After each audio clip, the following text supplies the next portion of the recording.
Good afternoon, guys. This is Sunny Chayes, and we are here in Hollywood, a beautiful, beautiful day, and I'm going to be introducing you to someone really extraordinary and amazing. David Young is going to be our guest today, and we are going to be talking about Mary Magdalene, Jesus. We're going to be listening to extraordinary flute, and we're going to be looking at some beautiful paintings, and we're going to get into a lot more fun stuff. So I would like to just go right for it and introduce David Young, and we'll be dropping things in all throughout the show. So Tony, shall we just go ahead and bring on David? Yeah, let's get it. Let's do it. Let's bring him on. Thank you so much. You're so welcome. Well, I've been told by my young peeps to say don't have long explanations and introductions and stuff like that. So I just thought I'll bring you right on and chat about you a little bit while people can see you. Sure. So I just want you guys to know that, as I was mentioning earlier, David has an extraordinary way of working with a flute. I've never really seen such a thing as this in my life. He's also an incredible painter, and we're going to be able to see some of that and hear a bit of the stories about that. And David's also done really beautiful speaking tours around the country and other places. And so there's just so many things to talk about, David. So I think we should just get going already. Let's get into it. Let's get going already. So what would you like to start with? I'm going to put that on you a little bit. Well, why don't I play the flute for a little bit right in the beginning so people can Ooh. understand, how I got involved in all this stuff. Yay! I was kind of hoping you'd say that. Let's do it. Let's go for it. So we're going to do that, and I'm filling the air as David prepares. He has a whole setup here going on, many flutes and many musical things.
Beautiful, beautiful. Wow.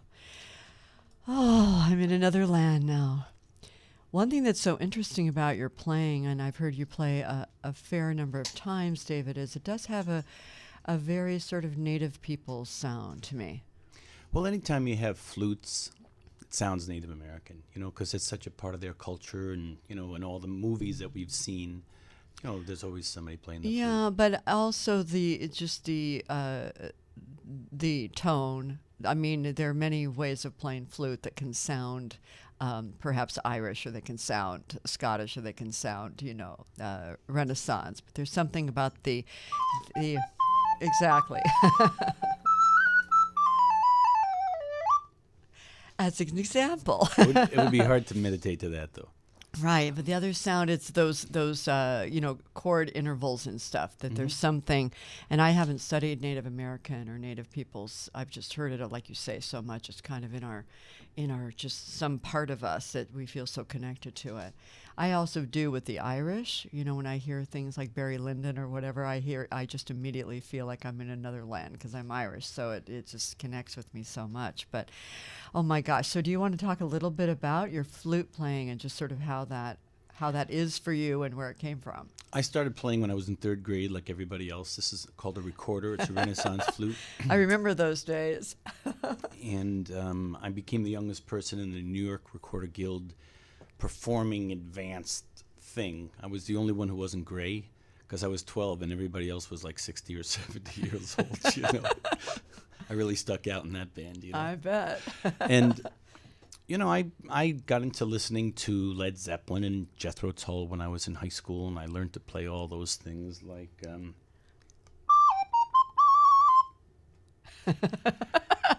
and then when I went to college, I was a lead guitar player in bands, and I did that for many years. And then I came back to playing this in 1990, and one thing led to another, and I've sold over 1 million CDs. I've had over 12 million streams. And it just kept going. It had a life of its own. And I just ran out of time to make hard rock music anymore back in the 90s when that's what I was doing. Oh, that's so fantastic. I mean, this is kind of music that is so needed. There's something about it that just does something to our DNA, our mitochondria. Something just feels like it's shifting. It affects our heartbeat. And my music affects me as much as it affects anybody else. Because, when I'm making the music and recording it, that's like one part of the process. But after it's done, 6 months or a year go by, and I listen to that music, it affects me the same way it affects everybody else. Ooh, because I know you use it in your meditations, and you even take people on, I guess I would say, musical meditation journeys. Yeah. Where people often leave their body or do whatever trippy, wonderful things that we love to aspire to do. Hopefully can do sometimes. My events are called The Portal Between Heaven and Earth. Ooh, nice. And I've done 435 of these events in the last 4 years. Oh, gosh. And over 7,000 people have come to these events. When the meditation was over, people have a chance to share their experiences.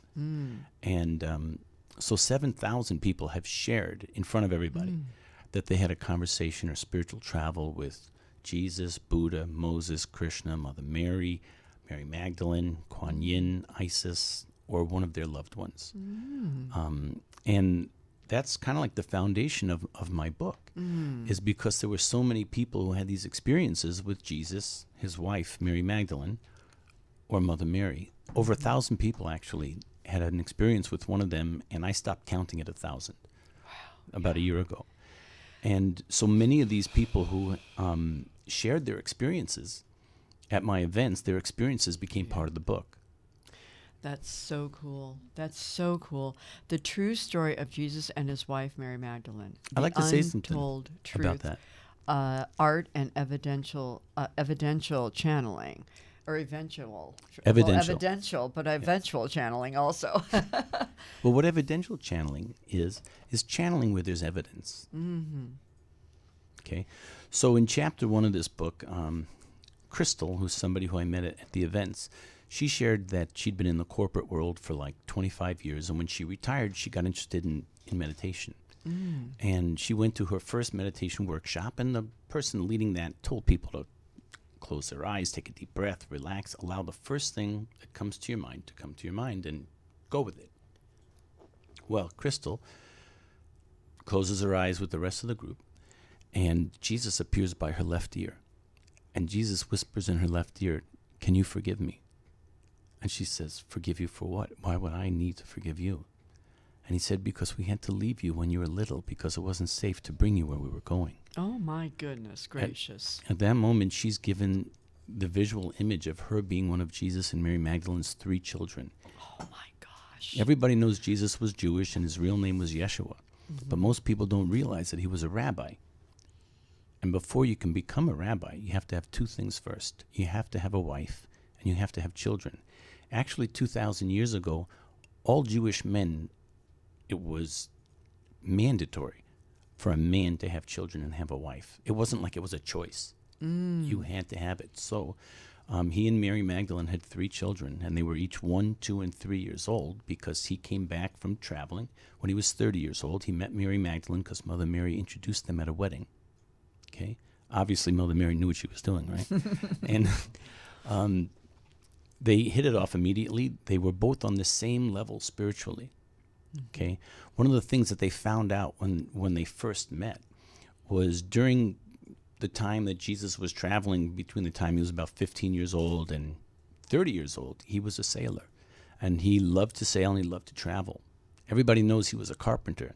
But the main thing he did was sailing, because if you look at the map where he was from, Israel is right on the Mediterranean Sea, and the Red Sea is between Israel and Egypt. And, you know, if you were a young man who was interested in spirituality and looking for adventure, man, you had Greece was across the way. You know, everything was happening right over there, you know. Did he also sail to India? Because I know Yeah. that he had He did. initiations and experiences there. The first place he went was Egypt, because Egypt was the closest place right next to Israel, you know. And if you look at the map, between Egypt and Israel is the Red Sea, which takes you south, and then it takes you across to India. And the second place he went to was India, where he learned how to do magic and healing from all the yogis and gurus over there. Because if you want to learn how to do magic and healing, you go to India. You know, That's right. If you want to learn how to make pizza, you go to Brooklyn, right? That's right. Exactly. So he went to India. He studied, you know, like everybody else. He was a student.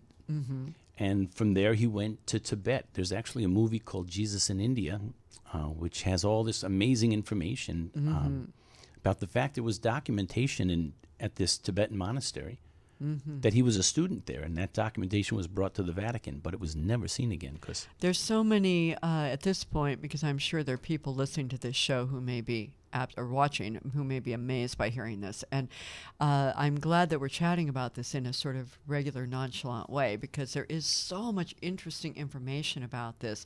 There's a book that I read. I don't know if you know about it, but it's called Anna, Grandmother of Jesus. yeah, the by editor. Claire Hartzong. Yeah. The editor of that book came to one of my events, and I've never read that book. And all the stuff I was talking about at my events is also in that book. Yeah, and so the book is so phenomenal because it is the Anna, Jesus's grandmother, explains so many incredible things in this book about she actually lived 600 years, and she explains how she did it and what she did and how she rapped and going underneath the earth, living in these tunnels and things like that, and all the initiations and everything that she went through to prepare her body, and then what Mary, her daughter, went through to be able to have a certain kind of body and a certain kind of vibration and a certain kind of energy to be able to be that vessel to hold Jesus coming through.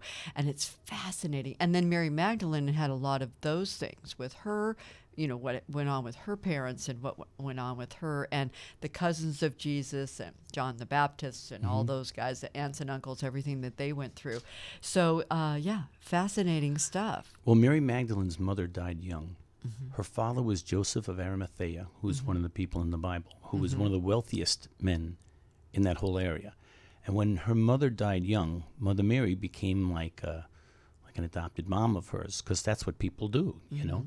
And so Mother Mary was one of the Essenes, which was a very spiritual part of, it's like an offshoot of Judaism that really took mysticism to a deep place. Yes, yes. And so Mother Mary shared her spiritual experience and her wisdom with Mary Magdalene.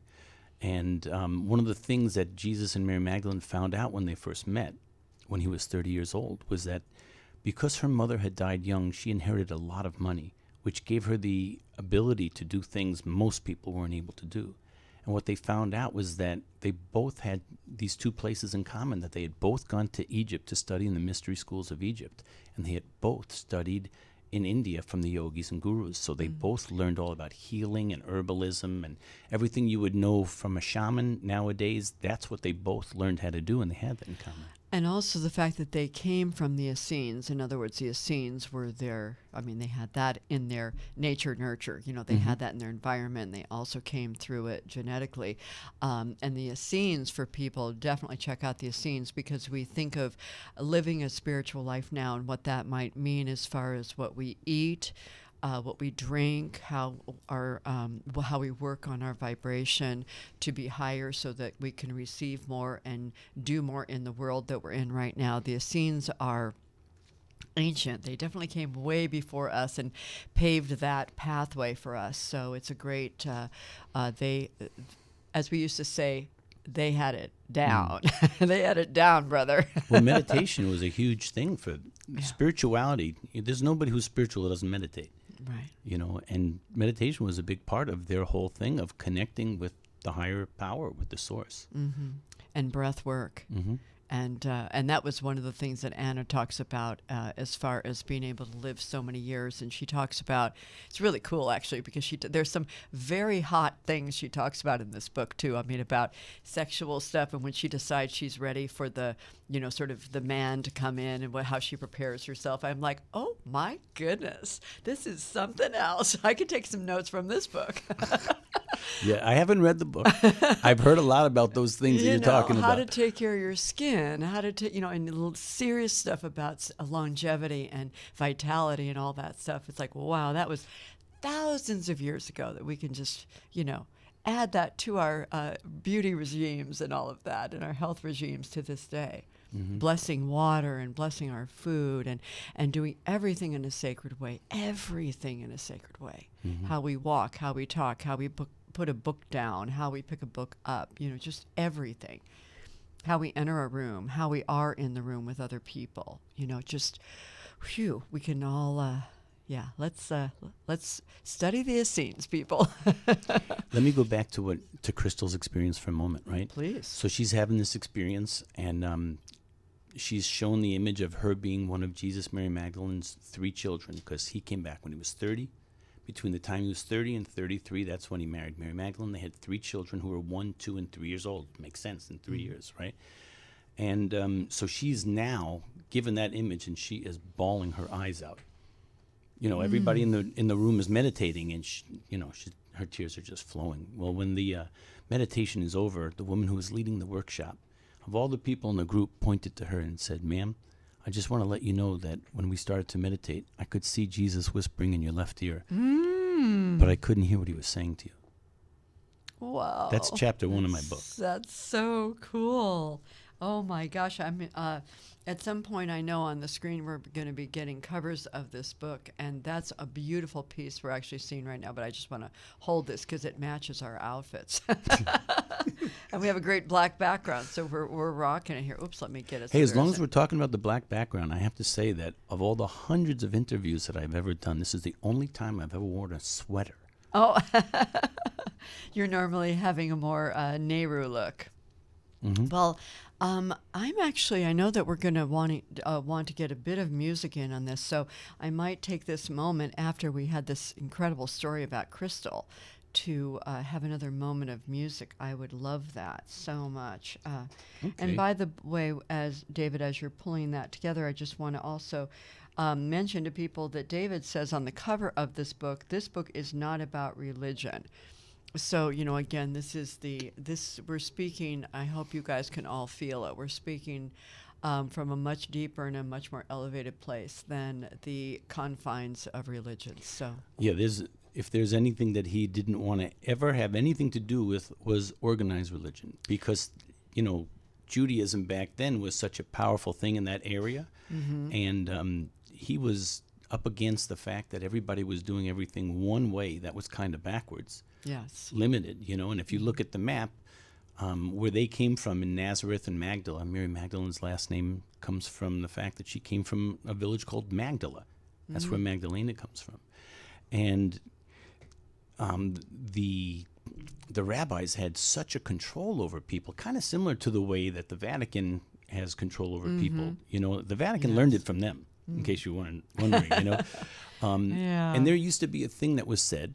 The rabbis were teaching everybody that if you wanted to be with God, the only place you could actually be with God was at the Temple of Solomon in Jerusalem. So if you wanted to be with God at your grandmother's house, I'm sorry, he's not going to show up there. And he won't show up at your house either. He'll only show up to you if you come to our big temple, and here's where you put your money. Okay? So after Jesus was traveling all those years, learning meditation like any spiritual seeker, learning how to live a spiritual life, when he came back to Israel, all these people were still believing that if you wanted to be with God, you had to walk for 7 days from Magdala or Nazareth all the way across the desert for 7 days to get to Jerusalem to be at that temple. And once you got there, you'd need a hotel, right? Well, the rabbis were in cahoots with the hotels. The restaurants, it was kind of like the Jewish mafia in a way. Wow. Too And so what much. he was really only coming to say was, if you want to be with God, God is inside you. Yeah. Heaven is inside you. You don't have to walk for 7 days. You don't have to get that taxi or that Uber or whatever it is across the desert, whatever they had back then. That's right. All you have to do is you can meditate, and you can experience heaven, and you can experience God while you're alive. And that's Yes. really, it all boils down to that. And it's so wonderful when we realize that the Christ energy is with us. I mean, in other words, when we're doing meditation and everything, that we have this body that's not that big, and then we have this energy that is much bigger and a little bit higher and a little bit lower, and our chakras actually go up above us and go down below us, what we can see with our eyes. And so when we think of how similar we really are to trees, for example, where we really have areas of our body that like a tree we don't see, the roots are going in and we don't see that, but it's a crucial part of the tree. And with the branches and the leaves and everything around us, that we're so much like that. And so we have all this space, and we're just, when we're feeling like we need something or we're looking for God, it's like, whoosh, bring it in, because we have that. It's coming all the time from all different directions, and we are all of this. So it's like, bring it in, people. Don't be looking outside. Well, it's not only the Christ energy that's available to all of us, but the Buddha energy is also available to all of us, and the Krishna energy is available to all of us. And I have to tell you that the Krishna energy is not different than the Christ energy. Right. Nor the Because Buddha. Krishna was 7,000 years ago. Jesus was 2,000 years ago. Jesus studied the life of Krishna. Absolutely. He studied the life of Buddha. Yes. As Muhammad studied the Yeah. lives Yeah. of all of them, and sort of came around 600 years later saying, okay, people, you did not get the memo. I am back to remind you, what's up, people? You're doing not good things. You're burying children in the desert alive. This is not the way it rolls. Jesus was not about this, people. So, well, one of the things that he told me that I think is very important in this whole situation was that his first lifetime in this physical world was as Jesus. That was his very first lifetime in this world. Whereas Buddha and Krishna, and going all the way back through all those messengers of God, those were all reincarnations of this same soul. Cool. And that soul originates with Archangel Gabriel. Oh, beautiful. And so with that, shall we bring in some, I can feel you preparing somehow or another in you to bring us some beautiful, beautiful music. The untold truth. We're getting to some truth here.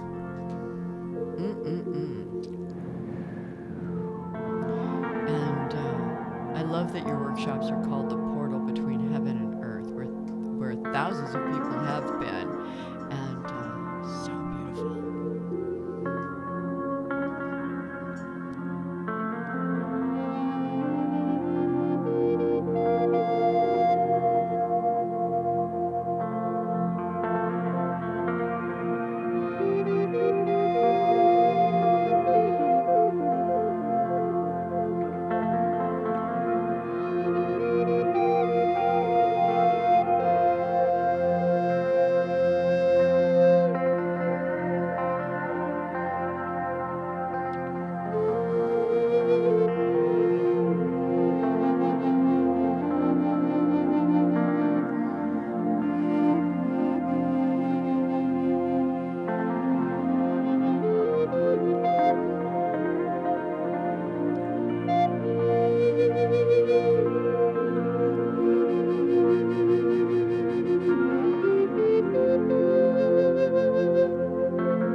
goodness.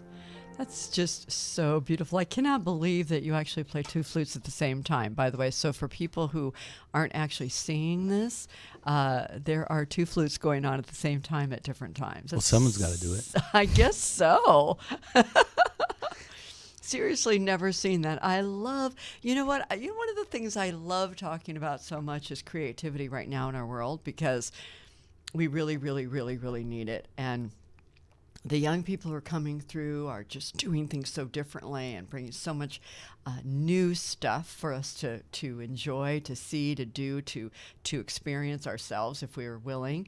And I just love the idea of course, outside of the box things, especially when they work, when they're good things. So you think playing two flutes at one time is out of the box? I do think it. I do think it. I do. Absolutely. I'd like to tell you something about the two flutes at one time. These flutes are called recorders. Everybody learns this in the 3rd or 4th grade, but most people play one at a time. But when you play two of these at one time, the two notes create a third note. And so I'll show you what I mean. A demonstration. That's one note, right? That's the other note. But when I play them together, you're going to hear zzz. Zzz. Hear that?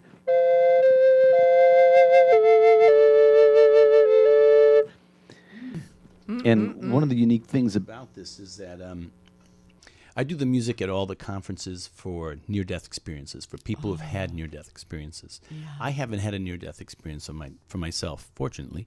But one of the things that I didn't realize is that over 20 million Americans have had a near-death experience in the last 30 years that was documented by their nurse or doctor at a hospital. Because somebody comes out of a coma, they share with the nurse or the doctor what they experienced while they were in the other dimension. Now, 7,000 of those people who had near-death experiences agreed to go under hypnosis, so a professional hypnotherapist could find out what did they see, what did they experience when they were in the heavenly dimension. Mm-hmm. And basically all 7,000 people described the exact same thing. Now, if a person had a car accident, before the other vehicle hit their car, they were projected outside of their body looking down at the scene like they were watching a movie. Have you ever had a dream where you're looking down at your body on your bed? Yes, many times. It's the or same wherever I am. I'm flying above things and all that. Yeah. That's the same thing. What you experienced, what you just said, that's what all these people, millions of people who had near-death experience experienced. Okay, and when the other car hits their vehicle, they felt absolutely nothing, not an ounce of pain, because they're separated from their physical body, and now they're a soul. They're outside their body, and they have a sudden impulse to fly. So they're flying across the sky. They eventually go into this tunnel, and there's this universal love coming from everywhere, all over this tunnel, just beyond any words that they could ever describe it with. And the further they got through this tunnel, the faster the speed went, and they eventually start to see this light at the end of the tunnel. Thousands of people describe the exact same thing. And when they finally get to that light, the natural thing that all these people thought was like, I guess I must be in heaven right now. So if I'm in heaven, I wonder if I'm going to see my grandmother or my grandfather. And a second later, their grandmother or grandfather walked right up. Or they may have had the thought, wow, if I'm in heaven right now, I wonder if I'm going to see Buddha or Jesus or Mother Mary. Or whoever. John Lennon. Or John Lennon, you know. Yeah, they got a big band up there. Yeah, I hope so. And so whoever they thought about manifested right in front of them. And that's because in the heavenly dimension, there's a different set of rules than we have in this physical dimension. In the physical dimension, we have gravity, right? They don't have gravity in heaven. That's a physical limitation. They don't have that limitation there. That's why everybody flies around. Because if you could walk down to the store to get a thing of soy milk, you know, I used to say to get a thing of milk, but now I got to say you get a thing of soy milk. Coconut milk, yeah. Yeah, if you could walk down to the store or fly down to the store, I think you'd rather fly down because it's fun. Yes, much more fun. Well, and the other thing is being here in this dimension. It's where it's where we get our lessons. In other words, I remember knowing this. I actually knew this when I was a little kid somehow, but I knew a bunch of stuff. I was much wiser then than I am now, I think. But I remember having these philosophical conversations. My mom died when I was young, so I had friends who were 25 when I was 10. It was, really really cool. And I would explain to them, and they found this pretty bitchin', I have to say. I would say, it's much easier. Are you allowed to say bitchin' on this? I think so. Okay. I've been doing this for a while, so I know what I can and cannot say. If we say, okay, we're on a diet and we don't want to have junky food or things that have sugar or whatever, that's fine and dandy. It's much harder to resist that if somebody brings in a freshly baked plate of chocolate chip cookies and put them right in front of me. So when we're in the physical domain, it's where the work is, in other words, that's where we go through the lessons. And so that's kind of what we're here for. So it can feel like a big fat drag sometimes. It can feel very painful. It can feel very heavy. It can feel very weighty, especially these days with so many painful things going on all around us, and I'm sure in our own hearts. But this is where the work gets done. Well, this is where we get elevated. One of the differences between our physical bodies and our heavenly bodies is that our physical bodies are made out of cells, molecules, and atoms. Okay, these are physical things that for it to transform, a physical manifestation has to change. Like if you're healing from something, if you get a cut, it takes time for those cells to heal themselves, right? But our heavenly bodies are made out of light. So since they're made out of light, when we're in the heavenly dimension, everything manifests at the speed of light. So it's instantaneous. You think of your grandmother, boom, she's right there. You think of Buddha, boom, he's right there. And it doesn't matter if 5 million other people are thinking of Buddha also, because they don't have the same linear limitations that we've grown to accept in this physical dimension. So when you meditate, you got to leave all of your physical limitations of what you think is normal and possible. You got to put those away, because where you're going in your meditation is above the level of those limitations. There are no limitations like that in the heavenly dimension. That's right. And now we're finding, though, even though there are elements of physicality here that are matter, we're also finding now that within each cell, it's basically emptiness or light as well. There is the nucleus, the mitochondria, there's some elements, but even within them, the DNA, even within them is the light, is the space, is the emptiness, which is actually light and energy. So as we start realizing that, then we can have heaven on earth, or we can have heaven earth, actually, if we want. So that would be a fun thing to do this week, people. Let's get to it. Let's have Heaven to Earth Summer 2019. I proclaim it. With David Young on the show, we proclaim it at this moment. Woo-hoo.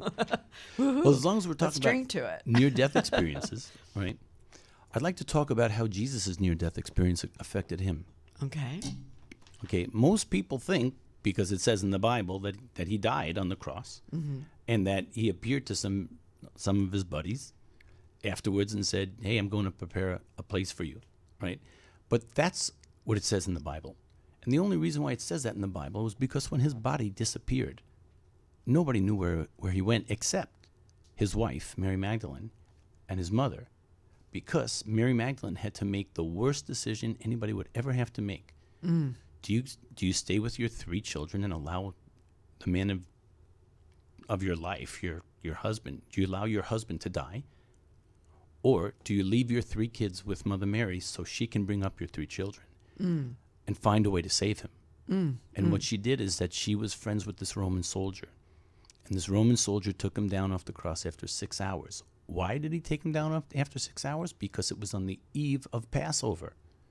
There was a law in the Roman Empire that stated that a Jewish person could not be tortured over a Jewish holiday. You can torture him any other day of the year for as long as you want, but on a Jewish holiday, you're not allowed to torture him on a Jewish holiday. So because he was crucified on the eve of Passover, at 6 o'clock, at sundown, that's when the Jewish holiday started. That's when he was taken down from the cross.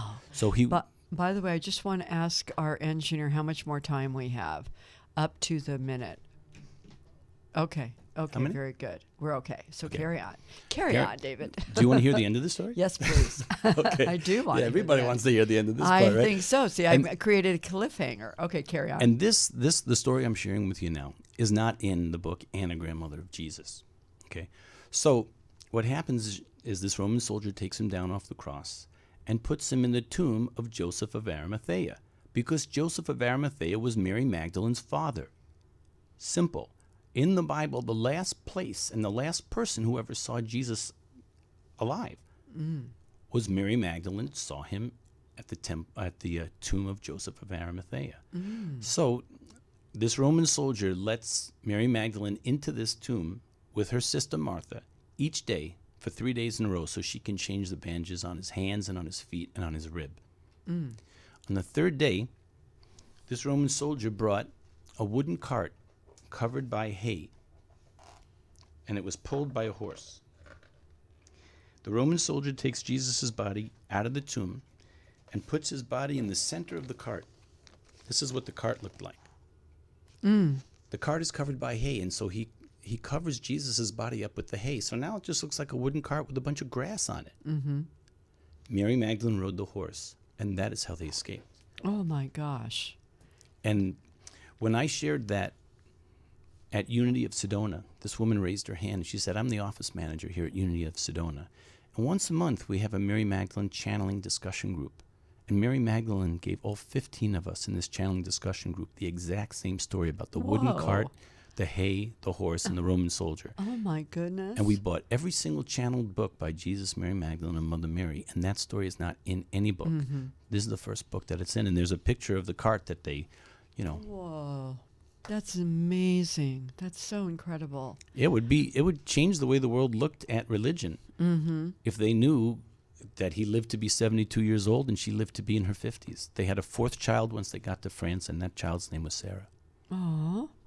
And their family lineage continued in France because that's where they were. After Mary Magdalene died, Jesus went back to India, and he lived out the rest of his life in India, and he said he died alone. Well, and then there are many symbols and things I know in France, like the fleur-de-lis and the roses and the six petal. You see many, many places, and they're all of these symbols. It's so fascinating. Actually, I saw a lot of that when I was in Ireland, too. I was surprised to see, but there were many, many symbols of Mary Magdalene in Ireland, too. Well, that's because go ahead. Where that comes from is from the Knights Templar. The Knights Templar used to work for the Vatican, okay, and they were like an army for hire, okay. Well, I don't remember if it was the Vatican or I don't remember the exact person who owed them the money, but instead of paying the Knights Templar the money that they owed them, they decided to wipe them out. And so that's where our holiday of Friday the 13th comes from, because the Knights Templar were sabotaged on Friday the 13th, but not all of the Knights Templar were killed. And many of those knights made their way north up into the Celtic Islands. I see. Fascinating. And there's a really amazing book out there. It's called The Hooked X. Ooh, okay. Okay. And what that is that there's a language called runes. It's a Viking language, okay? And there's a letter that they have that's a hooked X, which looks like an X, but the top of the right side of the X makes a hook on the top. If you look at like a sickle, kind of. Yeah, one part of it has like a sickle on it, right? And what that X means, the bottom part of the X is an upward facing, almost like a triangle, right? Okay, symbolizing the masculine. The top of the X is a downward pointing, which is for the feminine. The hooked X is to represent the child of Jesus and Mary Magdalene, Sarah. Wow. I love symbols. It's so cool. It gives life so much more meaning when we understand where all these things come from. Well, if you went back a couple of thousand years or even 1,000 years ago, symbols were everything. You know, that's the way people communicated and shared ideas and stuff, was through symbols, because if you had languages that, you know, were with a barrier. Yeah, I mean, even sacred geometry. Like I'm drinking out of this glass right now, and this glass is actually from Germany, but the pattern of the way that they created these kind of like circles or some sort of, you know, indentations, this restructures the water. Just in this patterning restructures any water I put in it, and I can taste the difference and everything. And so sacred geometry is alive and well, whether we know it's affecting us or not. Yeah. It is definitely affecting us all the time. Yeah, no doubt. Yeah, all of those, like we talk often about the web of life or the circle of life or the tree of life or, any of these things. But yes, we can actually really use them. And Tony's playing with some fun things for us to be looking at. These are all going on our screen. Yeah, that's it. All kinds of cool stuff is going on, which you haven't been able to see, David. Tony, the owner of our network here and engineer, is doing all kinds of cool stuff. I can tell you something amazing. You mean even more amazing? No, not more amazing. It's a little bit less amazing, but it'll be in the amazing category, right? The sign of the Knights Templar was the same sign that Columbus put on all 3 of his ships. It's kind of like a cross. It kind of looks like that German cross in a little way, but it's different than that, right? But all 3 of those ships on their sails all had a giant thing with the Knights Templar because Christopher Columbus was also a Knights Templar. I'm looking at that right now, and it looks like it looks exactly like the Celtic cross. Man, you're right on the ball. Well, yeah, that's why he gets the big bucks. But that is, that's the basic. I was going to just say with the Celtic cross, which was before it got elongated, it was equidistance, and then the center was literally the center. And then I think it was 4 centuries later or something like that where the cross got elongated, and you see all the Christians with not all of them, but many of them with the cross that is elongated. Well, the way that came about is because... You're just a font of information here. What a good guest. Go ahead. Just drinking away my structured water and enjoying. Go ahead. If you went back 1,000 years, how did you protect yourself? With a sword. Whew, I can't even think. With a sword. Okay. Look at the shape of a sword. It's the same shape they changed the cross into, because in the original days it was a square. That's right. I seem to remember hearing that somewhere. Yes. Yeah, and the Celtic cross makes so much sense. So that makes Jesus your protector, because a sword, the cross, they combine those 2 images to try to make a connection. Well, and they say also that if you were to take Jesus's cross and you turn it on its side, it literally becomes a sword. In other words, the way it is structured, that it would, it would become a sword. So it makes sense, because one has to be the long pole, and the other one shorter, has to be shorter pole. Yeah, all of these symbols that indeed mean things. And so I want to make sure that we get everything in, and I want to let people know, because we just have a few more minutes, I want people to know that you can definitely get the book, The True Story of Jesus and His Wife, Mary Magdalene.